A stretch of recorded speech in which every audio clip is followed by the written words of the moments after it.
이 분야는 문화적 사명을 우리가 가져야 된다라는 거를 이제 다루고 있어요. 그래서 문화적 사명과 관련된 영역을 여기 쭉 이야기하고 있죠. 우선 우리가 오늘 보려고 하는 8장은 그 문화가 무엇인지, 그다음에 이제 문화의 사명적 요소가 뭔지, 그다음에 이제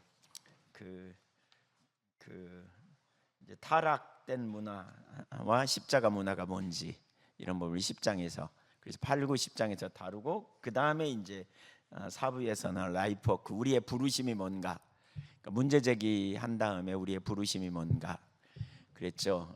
처음에 1장에서 5장까지는 그 잘못된 패러다임을 얘기하죠. 이원론의 문제, 그런 이원론의 잘못된 패러다임이 깨뜨려야 되고, 그래서 오늘날 그런 우리의 직업에 대한, 문화에 대한 이런 이해가 많이 왜곡되어 있는 거, 그 다음에 이제 성경적 세계관이 중요한 문제를 다루고, 그리고 이제 그 문화, 물질적 영역과 영적 영역이 만나는 자리, 이런 부분을 다루죠. 그러니까 7장에서 창조, 타락, 구속, 완성의 이야기 속에서, 성경적 세계관 속에서 우리의 정체성을 찾는다라고 말하는데, 이제 그렇다면 이제 우리는 성경적 세계관 안에서 우리의 문화를 살펴봐야 하죠. 우리가 살고 있는 문화가 뭔가, 우리가 살고 있는 문화가 과연 합한 문화인가. 문화를 뭐라 그러냐면 여기 물질 영역과 영적 영역이 만나는 자리, 이런 표현을 하고 있거든요. 그러니까 영적인 그러니까 보통 세상적인 영역에서는 그냥 물질 영역의 어떤 표현, 이런 의미로 이해할 수 있지만, 우리 그리스도인은 영적인 영역이 물질 영역으로 표현되어지고 나타나는 이런 개념으로 이제 봐야 돼요. 좀 뒤에 설명하겠습니다. 여기 이런 이야기를 소개하죠. 아마존, 브라질에 있는 아마존의 그 수루와화 부족, 그 문화에는 이런, 그러니까 그 부족에는 이런 문화가 있다. 그러니까 신체적 결함이 있는, 장애가 있는 아이. 유인물 좀 전달이 안 됐군요. 유인물 없는 분은 그러니까 수루아와 부족의 문화는 신체적 결함이 있는 아이나 이렇게 쌍둥이, 뭐 또 이런 새쌍둥이, 이런 아이들은 죽여야 된다, 이렇게 보는 거예요. 왜냐하면 영혼이 없으니까 병들었거나 기형인 동물들처럼 죽여야 된다, 이런 문화가 있었다는 거예요. 그래서 하카니라는 아이는 말도 못하고 걷지도 못하게 되는 이런 일이 있었다. 그러자 지도자가 그를 죽이라고 그랬다.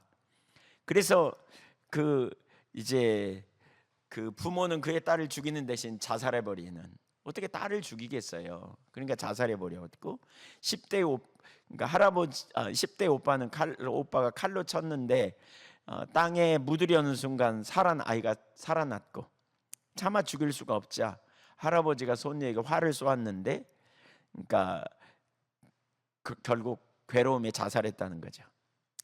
화살을 맞아 부상당한 그 하카니가 정글로 도망했는데, 오빠가 몰래 음식을 가져다 줘가지고 3년 동안 짐승처럼 살다가, 그런 어떤 문화, 어떤 에디슨 수즈키 부부가 이제 그 아이를 데려다가 입양했는데, 여전히 그 부족은 그를 죽이려고 했던. 근데 뭐라고 했다고요? 브라질 당국이 그들의 문화를 존중하기 위해 그 부부가 하카니를 도와달라는 요청 자체를 하지 못하게 막으려고 했다는 거죠. 그래서 정부가 아이의 살해를 방치하고 있는, 그러면서 지금도 수많은 아이들이 이렇게 죽고 있다, 이렇게 말하고 있죠. 그러니까 한 대학, 그 아마존의 한 대학 인류학 교수는 그랬다는 거죠. 이것이 그들의 삶의 방식이고, 우리가 가치관을 근거로 그들을 판단해서 안 됩니다. 문화적 차이는 존중되어야 합니다 라고 말했다는 거예요. 여러분은 어떻게 생각하세요? 그러니까 이거는 정말 끔찍한 일이죠. 그래서 이분은 이렇게 말하죠. 문화가 정말 중립적인가? 한 문화의 신념이나 관습을 평가할 기준이 되는 객관적 실체란 진정 존재하지 않는가?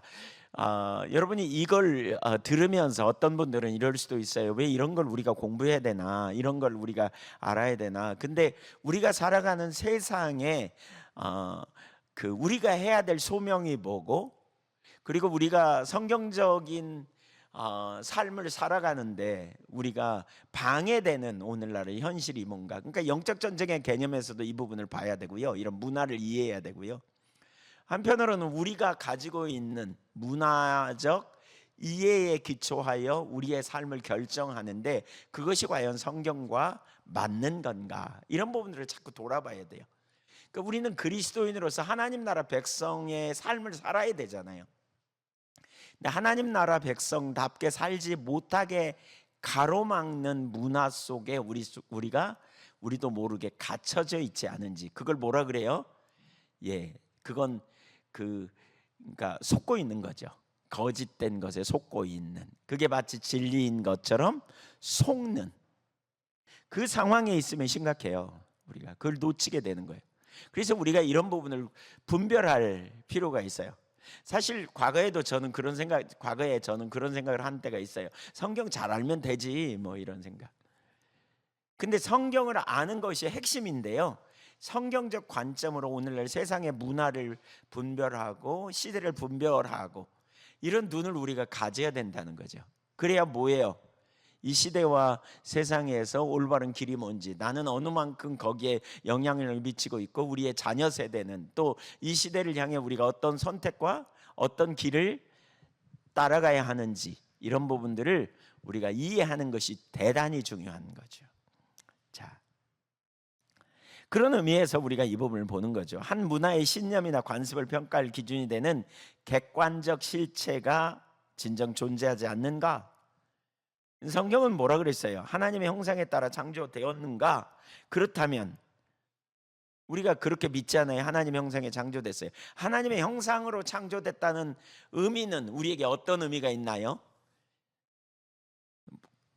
모든 인간들은 다 소중하다는 거죠. 아이들은 존중받아야 될 존재라는 의미가 있죠.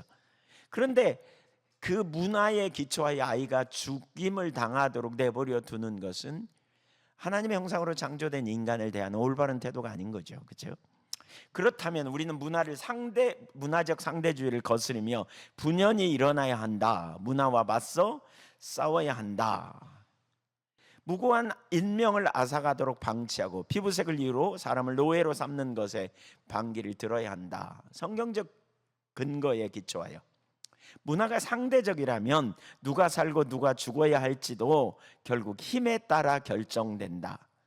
힘 있는 자는 자신과는 피부색이 다른 사람이나 발달이 느린 사람을 죽이고 싶어 한다면, 힘 있는 자가 무엇이 그들을 막을 수 있겠는가?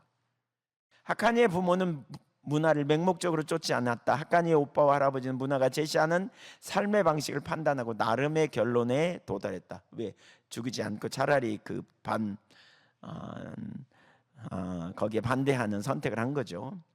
외부 문화의 가치관을 찾아다니지 않았다. 외부인으로서 우리는 우리의 가치관을 바탕으로 그들을 판단해서는 안 된다. 하지만 진정한 실체에서 흘러나오는 가치관, 우린 이걸 뭐라 그래요? 하나님에게서 진정한 실체, 하나님, 그 가치관을 근거로 우리도 판단을 내릴 수 있다. 뭐가 진리인 줄 아니까. 그러니까 뭐냐면 좀 올려보세요. 문화에 대한 이해와 판단을 절대적 기준이나 외부의 잣대가 아니라 그 문화 자체의 관점에서 해석하고 평가해야 한다는 인류학적 윤리적 입장이에요. 그러니까 절대 기준으로 어떤 문화를 판단하는 게 아니고 그 문화 자체의 관점에서 해석하고 평가해야 된다. 그래서 이렇게 말해요. 무슨 말인지 아시겠어요? 그러니까 그 문화는 그 문화 자체 안에 그 문화가 형성되는 것을 존중히 여겨야 된다. 뭐 이런 얘기예요. 우리가 함부로 다른 문화를 판단하고 비평해서는 안 된다. 뭐 이렇게 봐야 된다는 거죠. 그런데 문화 상대주의의 주요 주장 네 가지를 좀 보면, 문화 상대주의의 주요 주장, 첫째는 그 올릴 수 있나? 네, 올려보세요. 예, 문화 상대주의 주요 주장 한번 봐요. 첫째, 읽어볼까요? 모든 문화는 그 나름의 내적 논리와 정당성을 가진다. 그러니까 어떤 문화에는 문화에 기초한 어떤 행동, 어떤 그 가치관 이런 문화에는 나름의 내적 논리와 정당성을 가진다. 아까 거기 학한이를 죽이려고 하는 거는 영혼이 없다고 하는 나름의 논리, 그리고 나름의 정당성, 뭐 이걸 가지고 했다는 거죠. 그런 거죠. 두 번째, 도덕, 미, 진리의 기준은 절대적이지 않고 사회마다 다르다. 도덕의 기준이 다르고 미의 기준이 다르고 진리의 기준이 다르다. 예, 뭐 이렇게 보는, 그러니까 사회마다 다르다. 뭐 예를 들면 미만 해도 우리나라 아니 옛날에 미의 기준은 양귀비, 그러면 우리는 막 요즘 계란형의 얼굴에 뭐 근데 양귀비는 전혀 그렇지 않다 그러지 않아요? 예, 널쩍했고 복스럽게 생겼고 이런 걸 미의 기준으로, 그러니까 그 시대마다 다르다, 사회마다 다르다. 그러니까 문화 상대주의가 잘못됐다고 말할 수 없다. 뭐 이렇게 얘기하고. 세 번째 한번 읽어보죠. 시작. 타 문화를 평가하거나 개종 교화하려는 태도는 식민주의적 잔재일 수 있다. 그러니까 과거에 이제 다른 나라를 침략하는 이유가 뭐냐면 저들을 계몽시켜야 된다. 뭐 이런, 일본 사람들이 한국을 자기들이 개화시켰다. 뭐 이런 얘기 많이 하잖아요.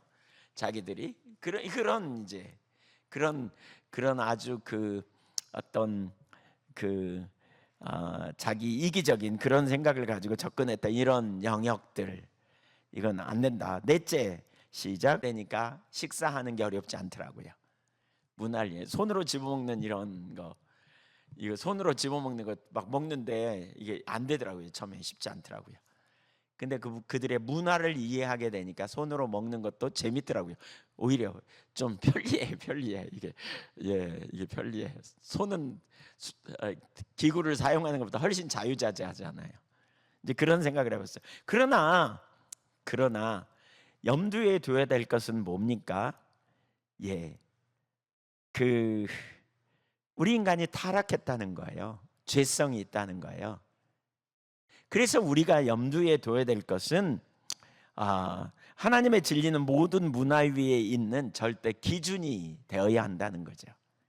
그러니까 모든 문화가 하나님의 기준에 있지 않고, 예를 들면 힘 있는 자에 의하여 결정될 수밖에 없는 이런 영역도 있죠. 학한이 예처럼 지금 좀 전에 우리가 살핀 그 인간의 죄성에 근거하여 세워진 문화들, 이런 것들, 또는 남성 중심으로 세워진 문화들, 예를 들면 그런 거잖아요. 히잡 쓰게 하는 거. 여자들은 절대로 머리도 못 내밀고 뭐 이렇게 하게 하는 거, 뭐 여성 할례 문화, 뭐 아프리카 같은데 어마어마한 끔찍한 결과를 가져오기도 하고, 뭐 이런 남성 중심의 문화, 뭐 이런 문화들, 사실 어떻게 보면 죄성이거든요. 인권을 무너뜨리는, 하나님의 중심적이지 않은. 그래서 진정한 실체에서 흘러나오는 가치관, 앞에서 봤지만 진정한 실체가 누구예요? 하나님에게서 나오는 하나님의 기준. 그러니까 문화 상대주의를 얘기하면서 오늘날 심각한 일들이 되게 많이 나와요. 우리는 그것을 근거로 문화를 대면하고 변혁하는데 힘써야 되죠. 자, 이제 넘어가 보죠. 1번 문화 창조자. 그러니까 하나님이 우리에게 사명을 주셨다. 성경의 거대 서사, 성경적 세계관이 증거하는 객관적 실체가 분명히 존재한다. 뭡니까? 인간의 정체성, 우주의 정체성이 창조 전부터 계셨던 하나님의 성품과 본질에 뿌리를 두고 있다라는 사실이죠. 그래서 우리의 본질과 궁극적인 목표를 이해하는 데 필수적인 일련의 진리와 맞닥뜨리는데, 그게 뭐냐? 하나님의 인간을 문화 창조자로 만드셨다는 거예요. 그리고 우리가 어떤 문화를 만드느냐는 심히 중요한 진리라는 거죠. 그래서 부르심이 무엇이든지 간에 어느 곳에서 섬기든 크리스천으로서 우리가 하는 일은 궁극적으로 하나님 나라의 문화를 만드는 일인 거예요. 그러니까 우리가 할 일은 하나님 나라의 문화를 만들어내는 거죠. 만들어내는 하나님의 참된 본질과 성품을 그대로 보여주는 문화를 만드는 것. 어떤 환경, 어떤 상황, 어떤 곳에 가든지 이렇게 그 하나님 백성으로서 하나님이 기뻐하시는 삶을 이루는, 왜 그런 얘기 했잖아요. 남자들은 군복을 입으면, 예비군복을 입으면 뭐가 된다 뭐 그러잖아요. 그냥 예. 근데 예비군복을 입어도 똑같은 이런 그런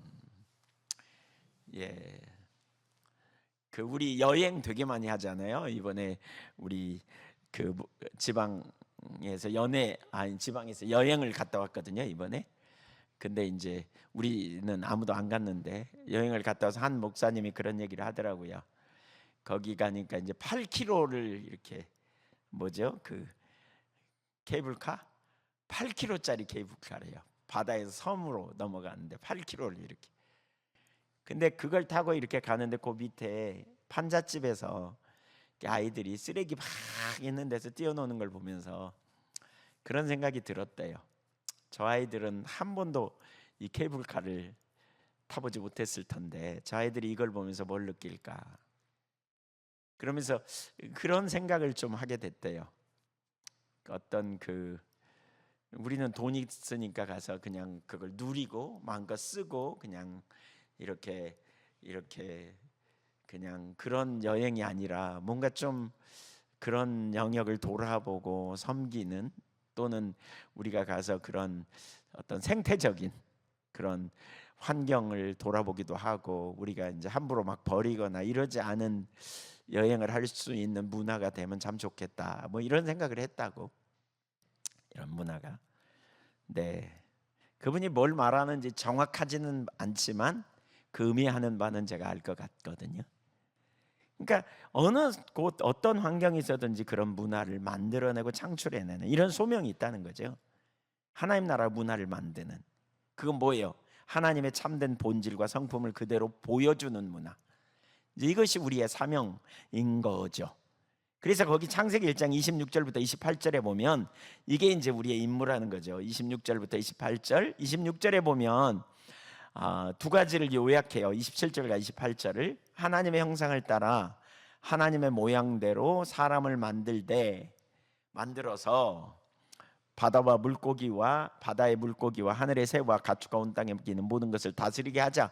그러면서 27절에는 하나님이 자기 형상 곧 하나님의 형상대로 사람을 창조하시고 남자와 여자를 창조하셨다 이렇게 말하면서 28절에는 하나님이 그들에게 복을 주시고 그들에게 이르시되 생육하고 번성하여 땅에 충만하라, 땅을 정복하라, 바다의 물고기와 하늘의 새와 땅에 움직이는 모든 생물을 다스리라 이렇게 말씀하셨다. 그러니까 이 구절에서 우리가 볼 수 있는 창조 활동의 정점, 그건 뭐냐? 하나님의 형상으로 우리는 만들어진 존재, 인간의 정체성이 확립했다 그러죠.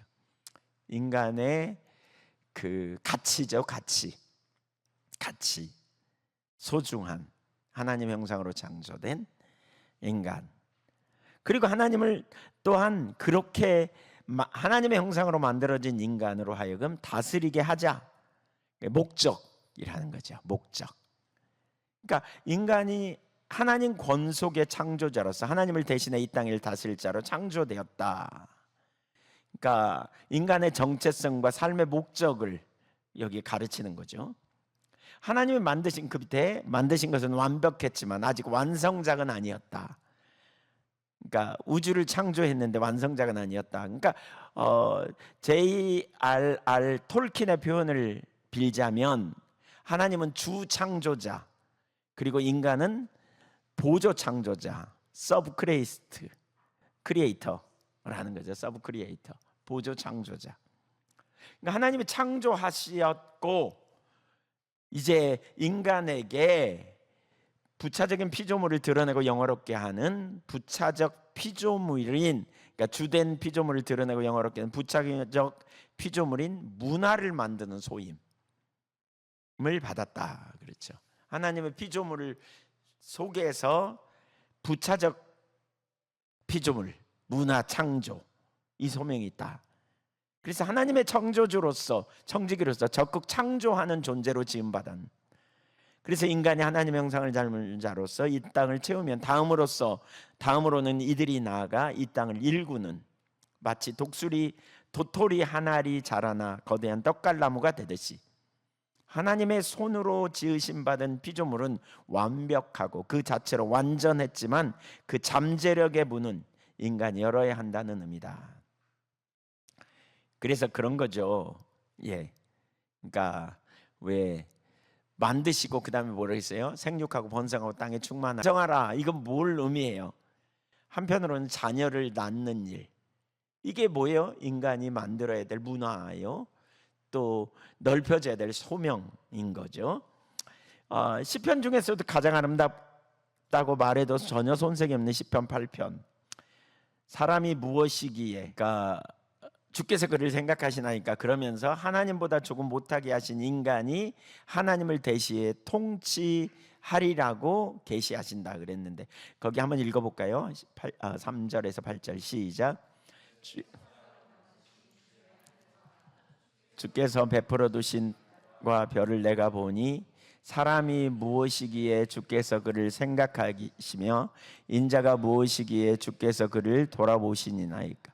그를 하나님보다 조금 못하게 하시고 영화와 존귀로 간을 씌우셨나이다. 그러면서 그걸 통해서 뭘 하시기 원하는지 시작. 주의 손으로 만드신 것을 다스리게 하시고 만물을 그의 발 아래 두셨으니 곧 모든 소와 양과 들짐승이며 공중의 새와 바다의 물고기와 바닷길을 다니는 것이니이다 그랬죠. 그러니까 너무나 놀라운 거죠. 인간으로 하여금 주의 손으로 만드신 것을 다스리게 하셨다. 어마어마한 일이죠. 그래서 이게 인간의 그 가치죠. 존엄성이라고 할 수 있죠. 커다란 이권이 달렸거나 상당한 금액이 투자된 프로젝트의 통제권을 조금이나마 다른 사람에게 넘겨주려는 사람이 얼마나 있겠는가. 하지만 비교하기도 민망한 만큼 작은 영역을 다스리는 우리와 달리 모든 능력의 하나님은 지배광이 아니시다. 권한 위임의 대가시고 말단 인턴에 불과한 우리를 동역자로 부르셔서 이사의 실로 초대하신다. 중요하지 않는 임무는 맡기지도 않으신다. 뭉해를 감당할 수 있는 존재로 우리를 지으시고 준비시키셨다. 그분의 형상을 따라 우리를 지으시고 창조자가 되도록 우리를 창조하시면서 하나님은 우리 한 사람 한 사람에게 어마어마한 책임과 더불어 기회를 주셨다. 그래서 인도의 학자 비샬 망갈 왈디 거기 합당한 경외감을 표출했는데 한번 읽어볼까요? 시작. 하나님은 입을 열어 우주를 창조하셨다. 인간은 입을 열어 그 우주를 형성하는 문화를 창조한다. 그러니까 문화적 명령을 우리는 가졌다. 문화적 명령. 이게 뭔지를 우리가 잘 이해해야 되는 거죠. 내가 살아가는 삶, 가정 안에서, 개인의 삶에서, 인간관계에서, 우리 교회 공동체에서, 내가 속한 사회 공동체에서 올바른 문화를 세워가는 사명이 있다. 이제 그게 우리의 사명이다라는 거죠. 두 번째, 문화. 그럼 문화가 뭐냐? 문화는 엄밀한 의미로 따지면 외연화된 예배다. 그러니까 그 이면에 물질 세계가 영적인 세계와 연결되어져서 맺어진 그 결과가 문화다. 지금 이렇게 보는 거예요. 여기서. 그렇죠? 그러니까 창세기의 말씀을 문화적 사명이라고 부른 이유가 뭘까? 문화를 창조한다는 것은 무엇일까? 하카니아 얘기를 통해 인간이 문화란 무엇인지, 문화가 과연 만들어진 것인지에 대한 합의점을 찾지 못했다는 사실을 확인했지만 사실 문화는 정의 내리기가 쉽다. 문화 신학자 헨리 반틸은 문화란 외연화된 종교다 이렇게 정의했다는 거예요. 문화란 외연화된 종교. 그러니까 종교적 배경이 있다. 그리고 그것이 삶으로 나타나서 문화가 된 거다. 지금 그 얘기입니다. 그것이 문화가 된 거다. 문화, 컬처가 경작하다 또는 컬트. 이 컬트라는 그 단어에서 다 나타나는 거잖아요. 문화와 종교의 관계가 파악된다. 그러니까 이 컬트라는 말이 연예인들을 광적으로 쫓아다니는 집단에서 엇나간 종교 단체에 이르기까지 다양한 의미에서 컬트가 사용된다는 점은 다들 익히 알고 있을 것이다. 하지만 이들의 경우 예배의 대상이 잘못됐다. 그러니까 예배와 관련돼 있는 거죠. 열광적으로 쫓아다니는 뭐 요즘 뭐 그런 연예인들 막 쫓아다니고 그러잖아요. 이런 거.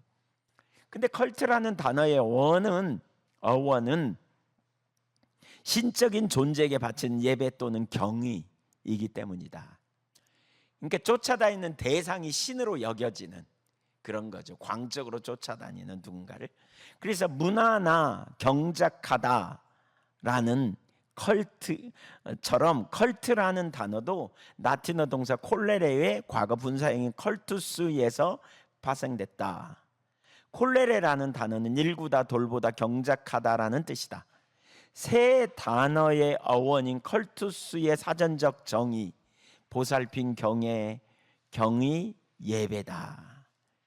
그래서 그 경작하다, cultivate라는 말은 보살피다, 뭐 일구다 그런 의미라면 문화는 결국 이 모든 것이 포함되어 있는 단어인데 얼기설키 얽혀 있는 이 세 단어는 문화의 어원이 예배라는 진실을 보여준다.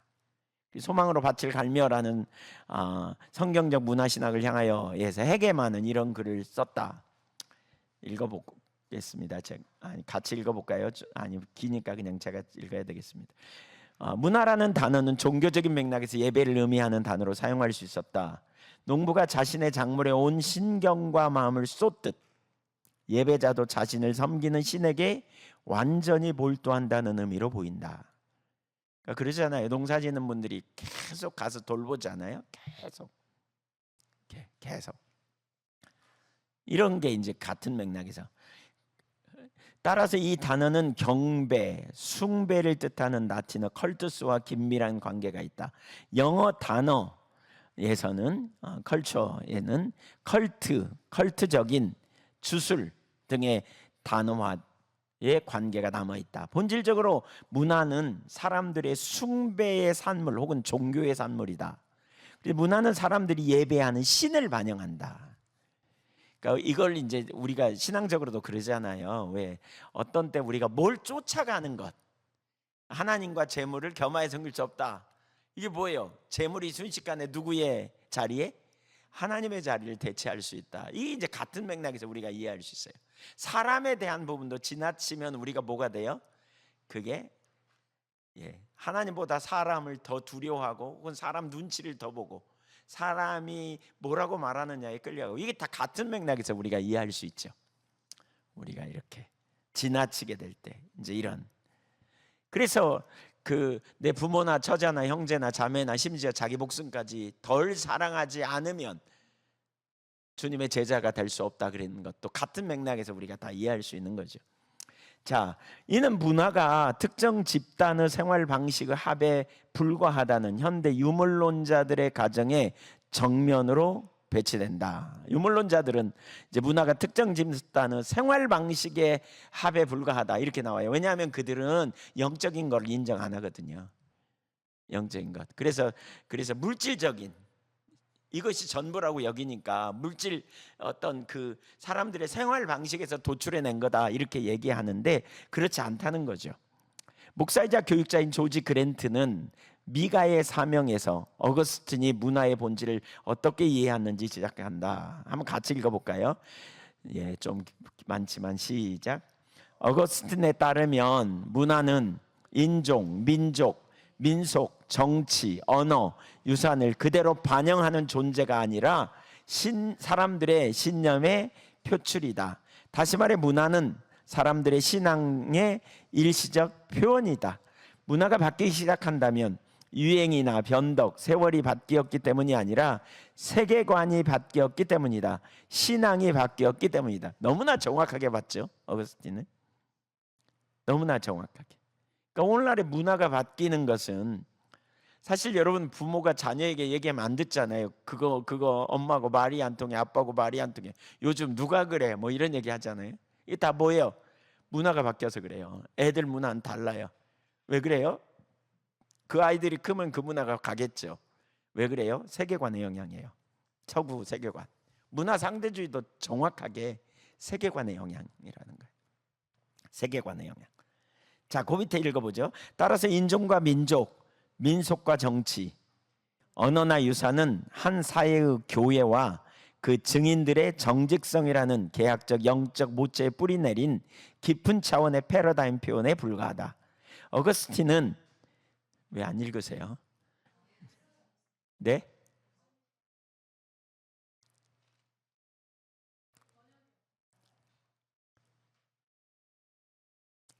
그게요?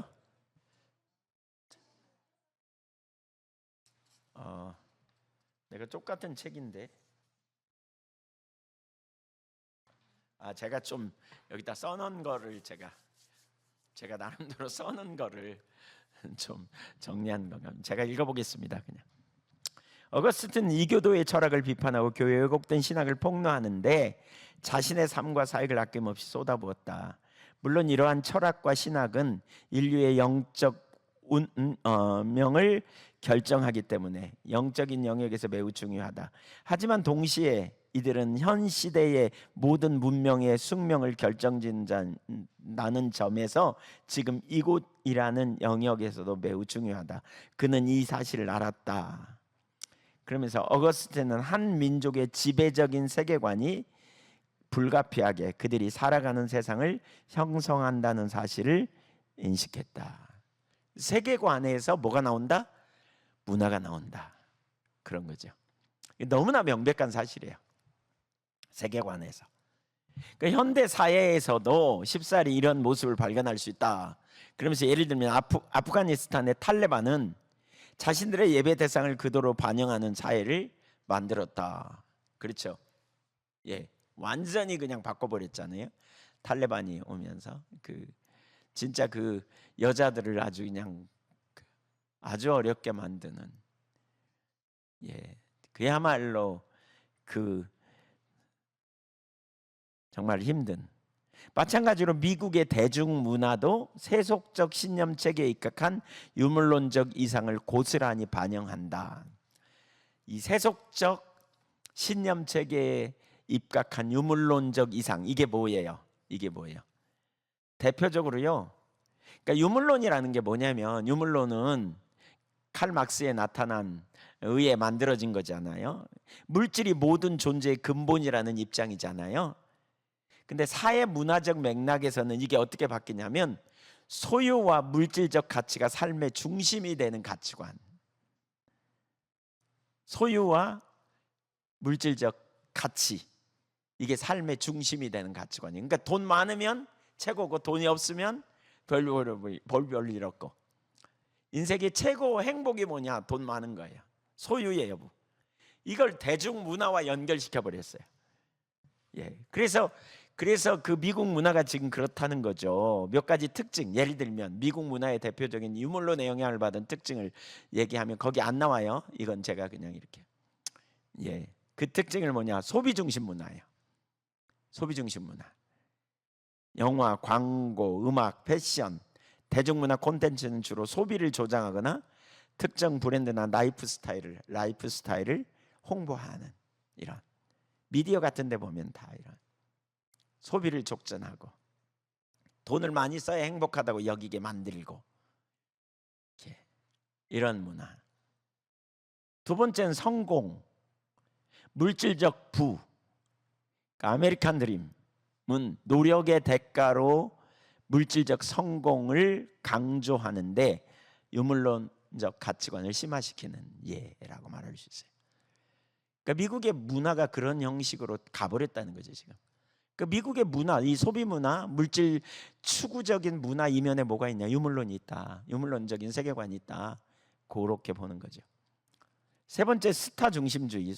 스타의 삶, 소비, 재산, 패션은 대중이 모방하고자 하는 대상이며 유물론적 욕망을 강화하는. 그러니까 우리나라도 사실 굉장히 심각해요. 이런 거.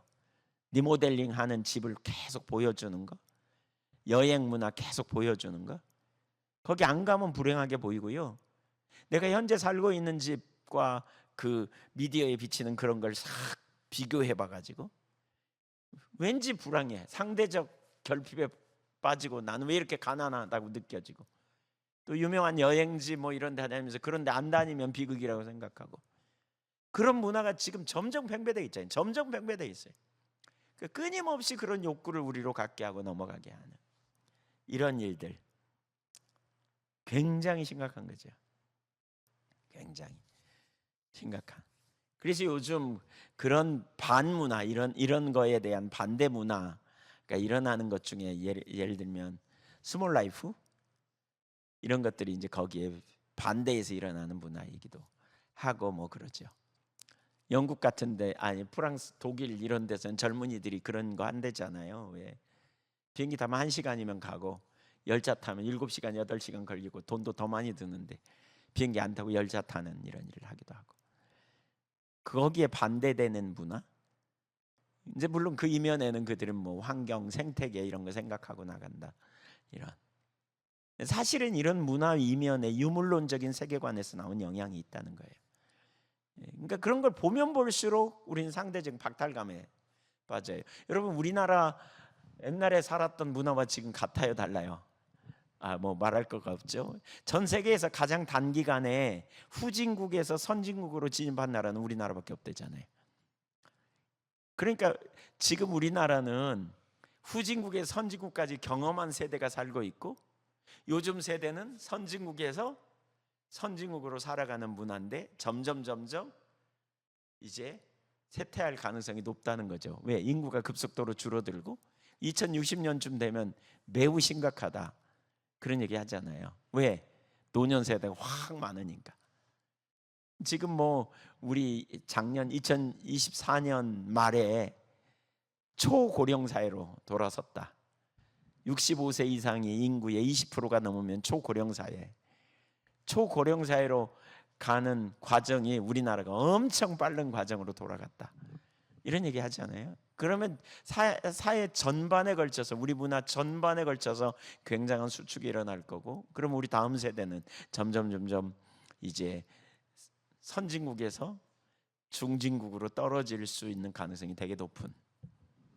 근데 이제 그런 이면에 사실 우리가 이런 부분의 문화도 안목을 볼 수 있는 눈이 사실 우리에게 필요한 거죠. 미국이 지금 어떤 세계관에서 그렇게 가고 있는지, 지금 그 얘기하는 거예요, 이분이.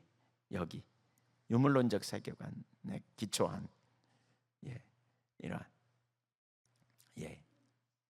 그래서 유물론적 책 보세요. 유물론적 사상에서 거대한 이제 기원한 이러한 현대 인류학은 문화를 중립적으로 본다. 여기서 말하는 이 유물론적 사상에서 기원한 현대 인류학, 여기서 말하는 문화를 중립적으로 보는 것은 뭐냐면 무신론적인 사고, 그죠? 신이 없다는 의미에서 이렇게 말하는 거죠. 신이 존재하지 않는다고 믿는 유물론의 패러다임에서는, 그 유물론에서는 신이 존재할 수 없거든요. 칼 막스의 이론에 빠진 채로 신앙을 갖는 것은 불가능해요.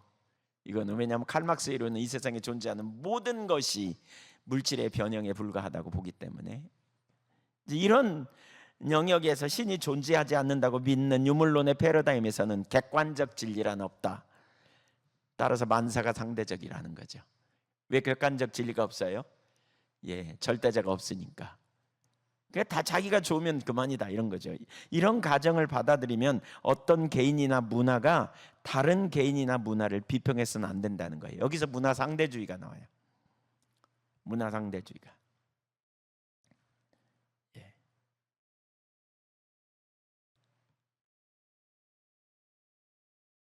그래서 그 어떤 문화나 문화적 양상도 우월하거나 열등하지 않다 이렇게 보는 거죠. 그러기에 모든 문화가 그 자체로 가치 있다 이렇게 보는 거예요.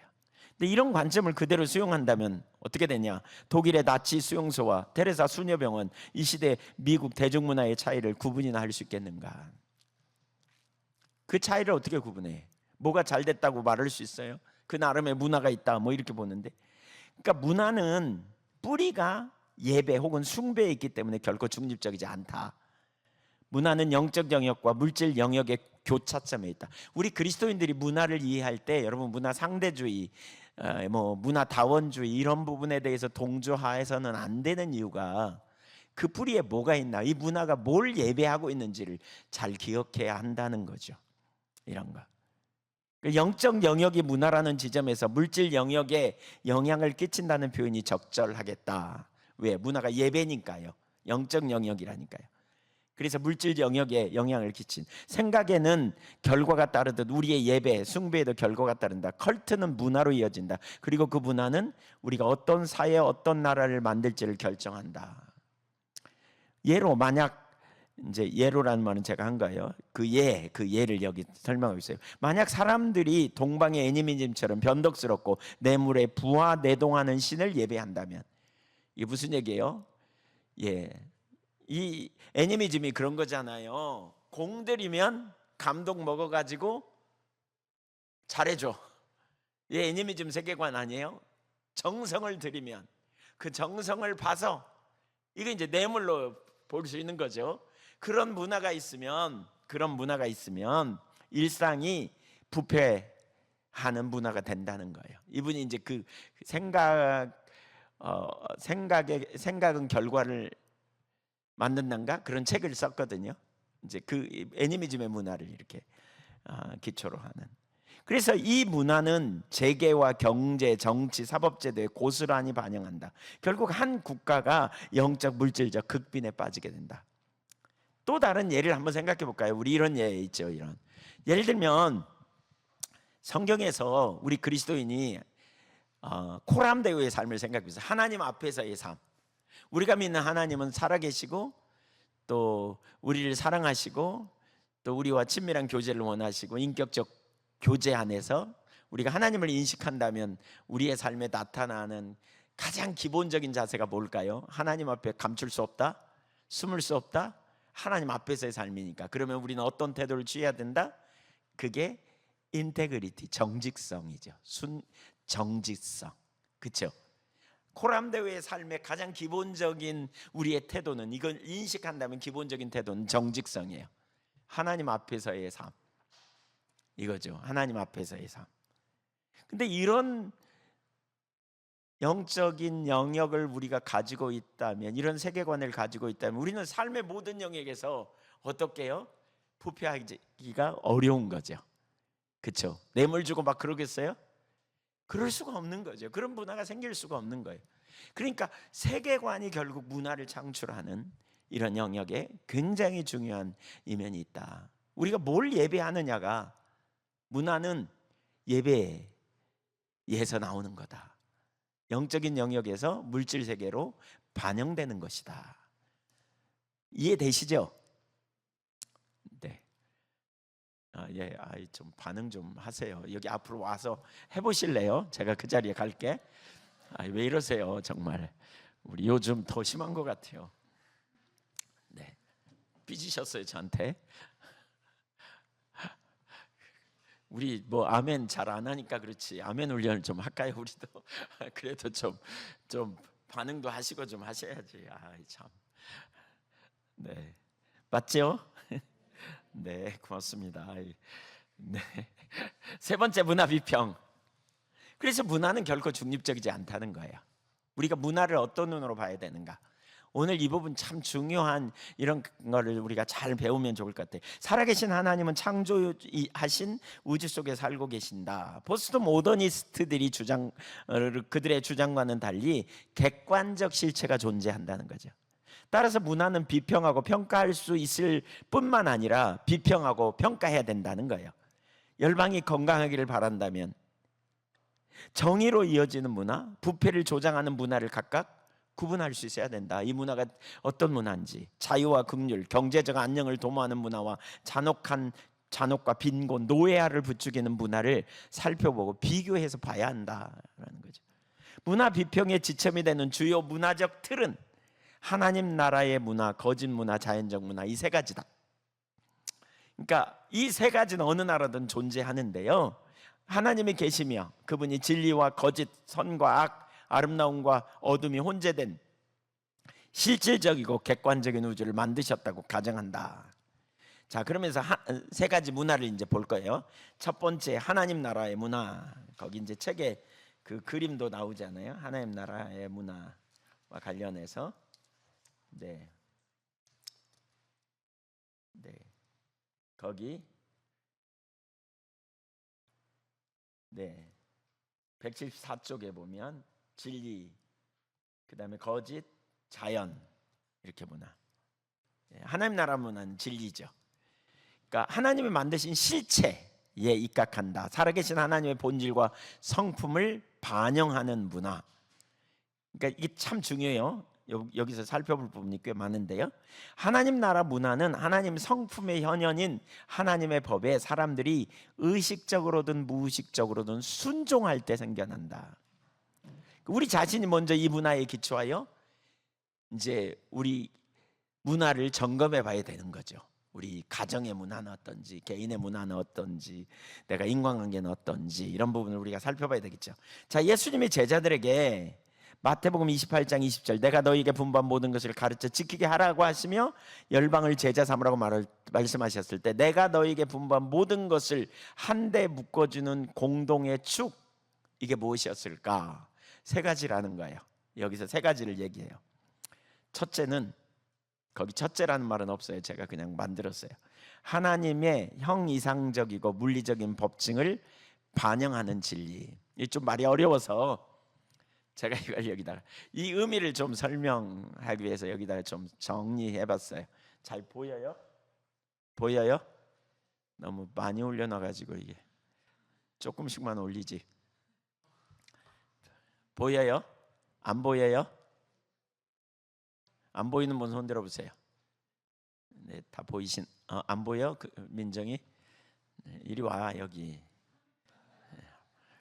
그럴까봐 손 안 든 사람들이 많은데, 네. 일로 와 이리. 네, 그러니까 형이상적이며 물리적인 법칙을 반영하는 진리. 이게 무슨 얘기냐? 그러니까 하나님의 이성과 질서, 하나님의 이성과 질서, 창조적 의지가 형이상적 근거로서 존재하고 자연의 물리적 질서와 도덕적 법칙 속에 반영되는 보편적 진리를 얘기하는 거죠. 이 말도 어렵다, 그 말이 더 어렵다 이럴 수 있는데 좀 밑에 보세요. 형이상적 법칙이라는 건 뭐냐면 시간, 공간, 물질을 초월하는 영역의 원리. 예를 들면 하나님의 의지, 하나님의 사랑, 절대선. 태초에 말씀이 계시니라, 이 말씀이 곧 하나님이라 그랬잖아요. 태초에 계시는 말씀, 이게 뭐예요? 형이상적 법칙이에요. 그러니까 하나님의 의지, 사랑, 절대선, 이런 거. 그런데 그것이 따로 있지 않아요. 거기에서 뭐가 나왔다? 물리적 법칙이 나왔다는 거예요. 그러니까 물리적 법칙은 누구에서부터 나왔다? 하나님에게서. 형이상적 법칙에서 물리적 법칙이 나왔다. 그 얘기예요. 그 얘기. 물리적 법칙은 뭐예요? 자연계에서 수학적, 경험적으로 관찰되는 질서와 규칙이에요. 중력, 운동 법칙, 연력학, 양자역학 등 가시적인 세계의 질서가 하나님에게서 나온 거라는 거예요. 하나님에게서. 그 얘기고요. 이 둘을 모두 반영하는 진리가 뭐냐? 눈에 보이지 않는 하나님의 속성과 뜻이 물리적 세계에서도 드러나는 질서, 드러나는 것, 이걸 말하는 거예요. 예로 시편 19편 1절, 시편 19편 1절에 보면 거기 나오나요? 읽어볼까요? 시작. 하늘이 하나님의 영광을 선포하고 궁창이 그의 손으로 하신 일을 나타내는도다. 그러니까 하늘을 보면 하나님의 영광을 알 수 있고 궁창이 하나님의 향하신 일을 볼 수 있다는 거예요. 자연을 보면 일어나는 법칙, 모든 그 법칙 속에 법칙이 하나님에게서 나온 하나님의 뜻과 의지 가운데 나온 것임을 알 수 있다, 그런 거죠. 그 자체가, 자연 법칙 그 자체가 하나님의 질서를 반영하는 물리적 진리라는 거예요. 그러니까 우리가 이 세상의 질서가 하나님과 상관없는 게 아니라는 거죠. 그렇죠? 하나님에게서 나온 거예요. 하나님에게서. 이걸 이제 우리가 뭐요? 이렇게 알아야 된다는 거예요. 이 세상의 질서와 우리가 상관없는 게 아니에요. 그건 하나님이 만드신 그러한 하나님의 뜻에 의해 만들어진 것이라고 말할 수 있어요. 두 번째는 거기 뭐예요? 하나님의 도덕률을 반영하는 정의예요. 그러니까 인간이 실현하거나 추구해야 될 정의가 사회적 합의나 유용성에 기반된 것이 아니라는 거죠. 그 뭐냐? 하나님의 뜻을 반영한 것이라는 의미. 다시 말하면 하나님의 뜻을 따라 관계 맺고 질서를 세우는 것, 이것이 정의의 기준이 되어야 한다는 거예요. 이것이 정의의 기준이 되어야 된다는 거예요. 올바른 정의. 미가서 6장 8절을 한번 보겠습니다. 시작. 내게 구하시는 것은 오직 정의를 행하며 인애를 사랑하며 겸손히 내 하나님과 함께 행하는 것이니라. 정의를 행하고 인애를 사랑하며 겸손히 내 하나님과 함께 행하는 것. 그러니까 하나님으로부터 정의가 시작되었다. 이걸 지금 우리가 말하는 거죠. 법적 정의가 아니라 하나님의 성품을 반영하는 삶의 태도. 시편 이사야 1장 17절 시작. 선을 배우며 정의를 구하며 학대받는 자를 도우며 고아를 위하여 공정함을 구하며 과부를 위하여 변론하라. 정의는 사회적 약자를 위한 실천으로 나타나는 거죠. 그러니까 하나님의 도덕률은 단순히 개인 윤리를 넘어서 공공 정의와 공동체 회복을 포함하는 그런, 이게 하나님의 뜻인 거죠. 하나님의 뜻, 하나님의 의도, 하나님의 뜻과 관련돼 있는, 그렇죠? 예, 하나님은 정의를 실현하기를 원하는.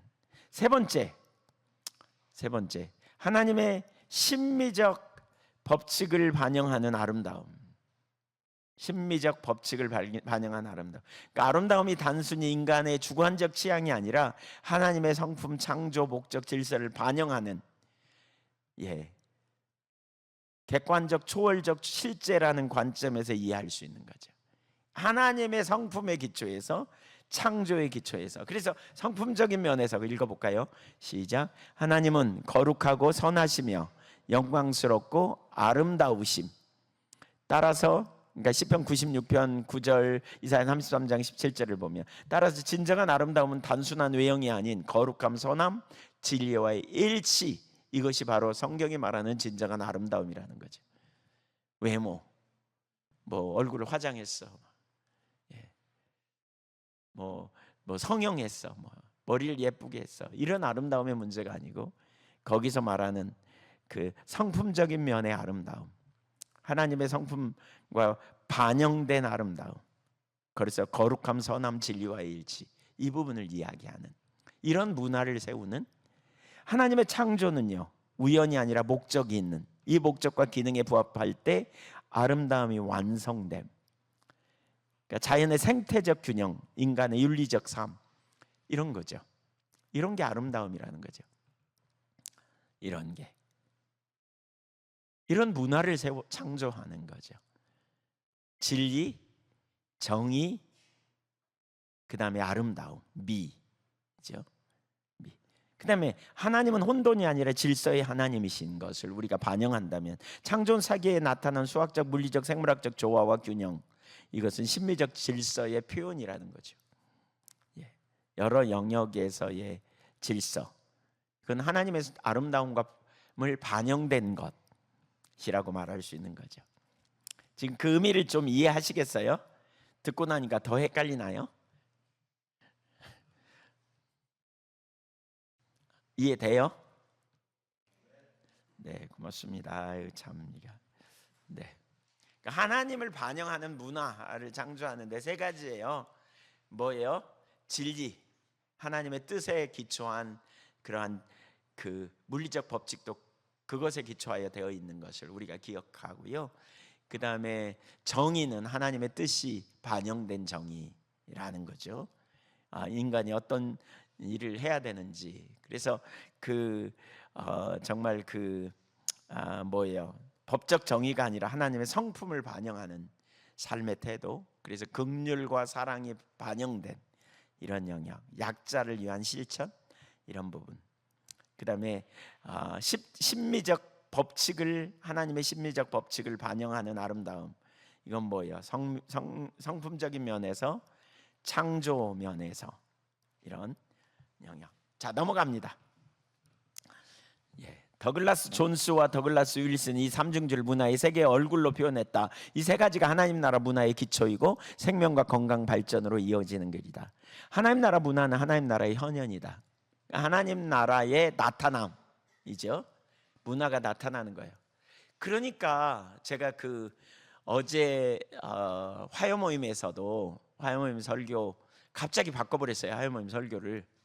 여기 왔는데 하나님 바꾸도록 인도하셔서. 어제 혹시 화요모임 설교 들은 분 손 들어보실래요? 네, 네, 좀 들어보시면 좋겠는데, 결국 우리가 제가 예수님을 가만히 돌아보니까 걸어다니는 하나님 나라였다 그랬잖아요. 예수님은 하나님의 나라를 구현해냈어요. 그러려면 그 자신이 뭐가 돼야 돼요? 하나님 나라의 통찰에 들어가고 하나님 나라가 뭔지 알고 하나님 나라에 대한 확신 가운데 있고, 그렇죠? 내가 하나님 나라 백성으로서 하나님 나라의 의미가 뭔지 알고 하나님 나라를 이 땅에 실현하는 것이 가장 완전함을 알고 가장 완전하고 좋은 것임을 알고 우리가 그렇게 빚어지고 그렇게 변화되고 우리가 그 나라의 소망을 두고 이 땅에서 하나님 나라의 삶을 부지런히 살아가는 거예요. 부지런히. 이게 지금 하나님 나라의 현현이에요. 예수님이 그러신 것처럼 초대교회 성도들이 그랬다는 거예요. 그러니까 반문화 대한 사회를 이루는, 이게 산상수훈의 삶인 게 너무 분명하게 보이더라고요. 산상수훈의 삶. 그래서 하나님을 사랑하고 이웃을 사랑하는 삶으로 나타나는. 근데 성경에서 저는 진짜 산상수훈 하면서 더 이게 선명히 보였거든요. 그 보인 게 하나님을 사랑하는 게 우선순위고 이웃을 사랑하는 것은 옵션처럼 생각하는 경향이 제게도 있었어요. 근데 그게 얼마나 잘못됐는지를 알게 됐어요. 하나님을 사랑하는 만큼 이웃을 사랑하는 게 신약에서 특별히 되게 강조하고 있어요. 이 부분을. 양과 염소의 비유를 봐도 그렇고요. 또 에베소서 같은데 바울 사도 서신 그 서를 봐도 그렇고, 요한복음 13장에 내가 새 계명을 준다. 너희가 서로 사랑하라. 내가 너희를 사랑하는 것처럼 너희가 서로 사랑한다. 예수님이 주시고 간 계명이에요. 그러면서 15장에 보면 너희가 서로 사랑하면 이 계명을 그러니까 이 계명을 지키면 너희에게 열매가 있고 이 계명을 지키면 기도응답이 있고 이 계명을 지키면 너희가 내 제자인 줄 알고, 이러면서 뭐라 그러느냐? 이 계명이 뭐냐? 너희가 서로 사랑하라 하는 그것이다. 요한복음 15장 14절인가? 그러면서 이 열매를 맺는 비결이 뭐예요? 너희가 내 안에 거하고 내가 너희 안에 거하는 것. 이게 포도나무의 삶이에요. 그러니까 이게 핵심이에요. 제단에 예물을 드리려고 하다가 원망 드릴 만한 일이 있거든. 뭐하라? 제단에 예물 놓고 가서 이웃과 그 문제 풀고 와서 예배 드려라 그러잖아요.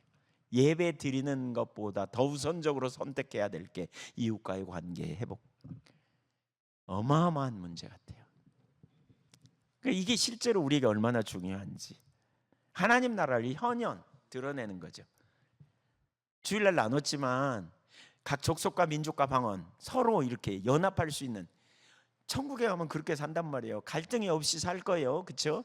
그때 가서도 뭐 시기 질투하고 뭐 담 쌓고 너네 나라 우리 문화 뭐 이렇게 할까요? 그때는 다 수용하고 받아들이겠죠.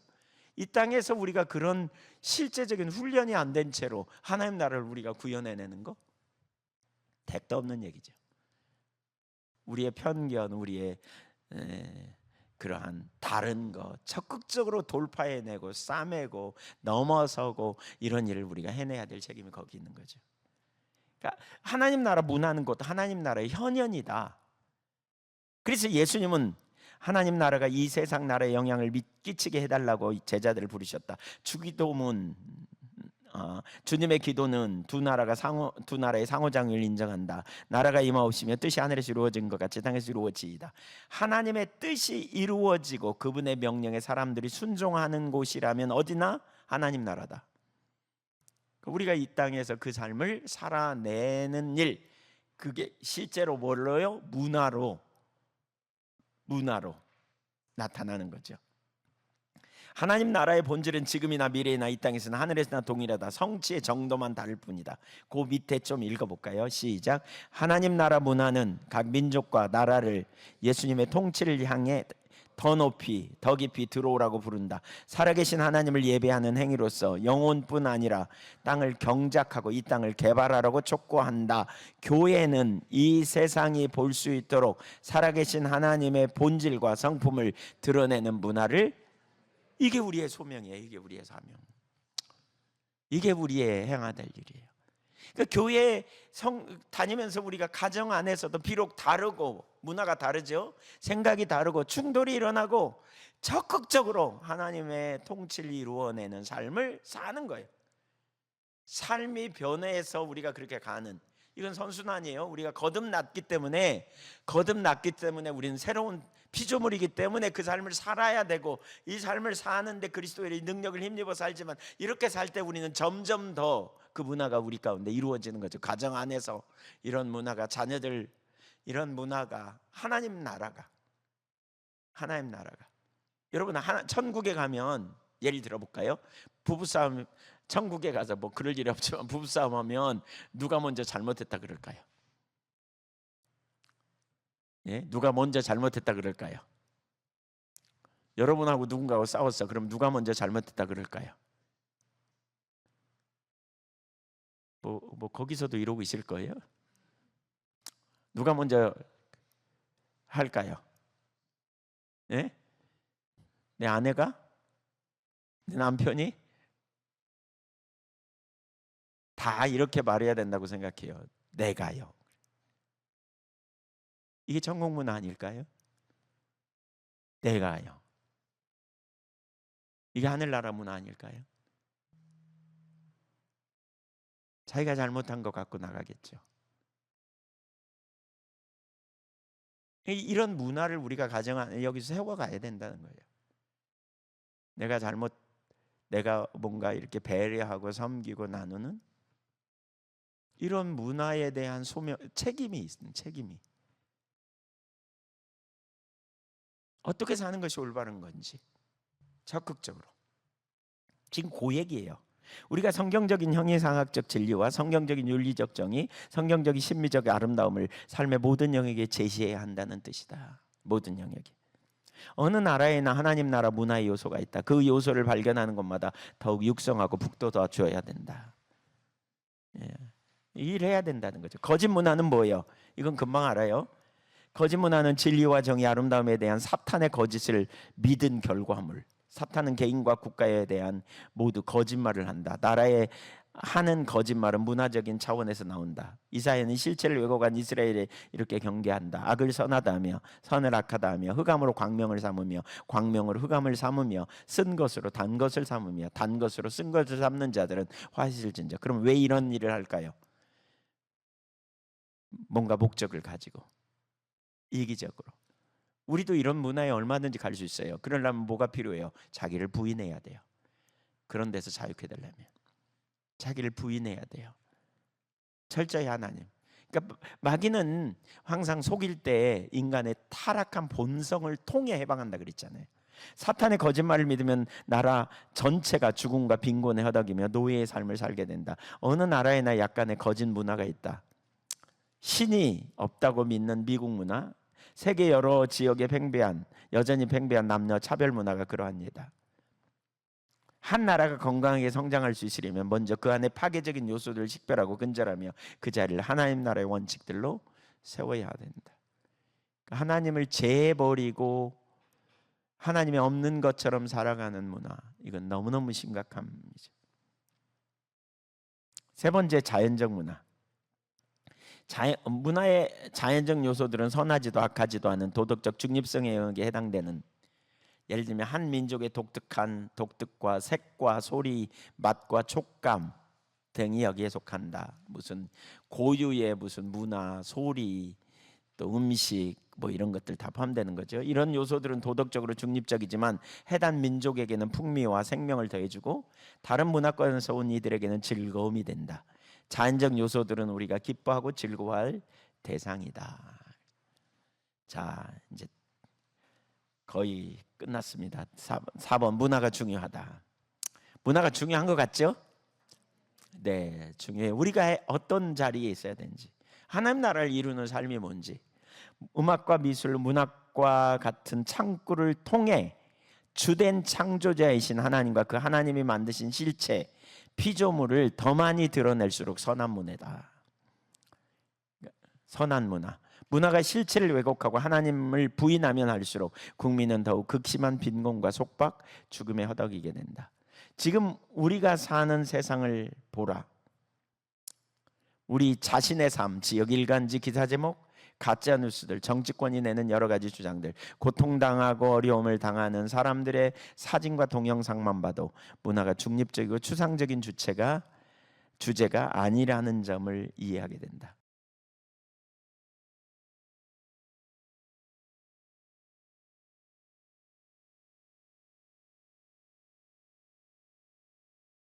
그러니까 하나님은 우리를 문화 창조자로 부르셨고요.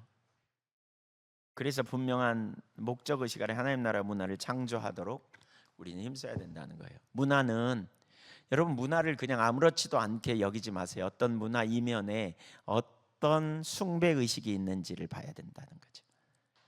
저들의 문화 이면에 어떤 사상에서 나오고 있는지, 저들의 초점이 어디에 있는지, 돈을 추구하는 문제, 유물론적 문화라 그러잖아요. 미국의 문화가 유물론의 사상에 기초된 그 뭐예요? 소비, 물질 추구, 물질의 가치관을 두는, 그러니까 만몬 사상인 거죠. 거기에 그 문화 뿌리에 이 부분을 기초로 세워져가 있는.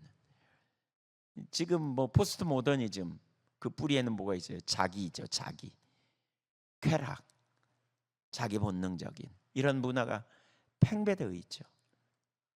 그래서 자기중심적인 문화, 뭐 자기가 행복하면 된다, 자기중심, 철저히 자기중심, 포스트 모더니즘의 영향으로 오늘날 나타나는 그런 문화들, 철저히 이기적이고 자기중심적인 문화, 이런 문화가 팽배돼. 여러분, 우리 청년들 여기 있지만 그런 얘기 많이 해요. 요즘 우리 서정원 장로님도 그런 말씀하시던데, 요즘 젊은이들은 의무는 안 챙기고 권리만 챙긴다고. 권리는 칼같이 챙기는데 의무는 소홀히 여긴다고. 그러니까 진짜 어렵다고. 직장 생활하는 게 어려운 거예요.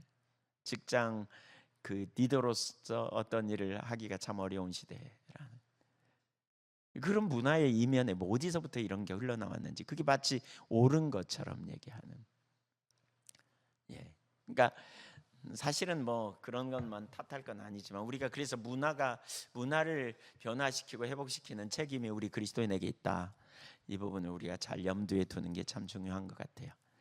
문화를 우리가 비판해야 된다. 그러니까 문화는 어디서 출발했는가? 요즘 문화 상대주의, 문화 다원주의 뭐 이런 표현 되게 많이 하잖아요. 근데 이런 뿌리가 어디에서 왔는가? 이런 부분을 우리가 잘 분별하고 뭘 숭배하고 있는가? 그리고 우리가 가져야 될 문화는 결국 하나님으로부터 오는, 하나님의 뜻과, 그렇죠? 하나님의 정의와 그리고 하나님의 질서 안에 있어야 되는, 이제 이 부분에 우리의 초점이 되는. 그래서 그런 문화를 자꾸 우리 삶에서부터 이렇게 뜯어 고치는, 변화시키는, 자녀들을 그렇게 가르치고 우리 자신이 그런 길로 가는 이런 영역을 우리가 개발해내야 되는, 이제 이런 게 참 우리의 사명인 거죠. 생육하고 번성한 땅에 충만하라 그랬는데, 그래서 이제 우리 9장에서는 이제 그런 부분 우리가 이제 더 이제 살펴보게 될 텐데, 앞으로 이제 9장 10장에서는 문화와 관련된 영역을 우리가 앞으로 이제 문화의 사명적 요소, 타락된 문화 십자가, 타락 십자가 문화 이렇게 보고, 이제 그 다음에 우리가 어떻게 실제로 문화를 변혁시켜야 될까? 그래서 하나님이 우리를 라이프워커로 부르셨고, 그 다음에 오브에서는 경제적인 문제, 경제학에 관련된 이런 영향, 그 다음에 세상 속에서 우리가 어떻게 그 일을 감당해야 되는지, 성문을 지켜야 된다 이런 표현, 그 다음에 담없는 교회, 우리가 수문장으로 섬겨야 할 뭐 이런 일들 쭉 여기 이제 나누고 있어요. 저와 여러분이 그러한 사명을 깊이 깨달으면 좋겠어요. 아셨죠? 가정에서도 우리가 고쳐야 될 문화가 뭐가 있나, 내가 인간관계의 어떤 부분을 잘못 생각하고 있는지, 이런 부분들을 주님이 더 깨닫게 해주시면 참 좋겠고요. 진짜 우리가 삶이 존재 자체가 하나님 나라 백성으로서 하나님이 기뻐하시는 뜻을 반영하는 이런 일들을 해나가고, 잘못된 문화를 우리가 분별하고 그냥 거기 끌려다니지 않는, 특별히 우리 청년들이 사실 이런 부분을 더 많이 인식하고 서야 될 텐데, 그런 영역 우리가 정말 은혜를 구하며 나가면 좋겠습니다.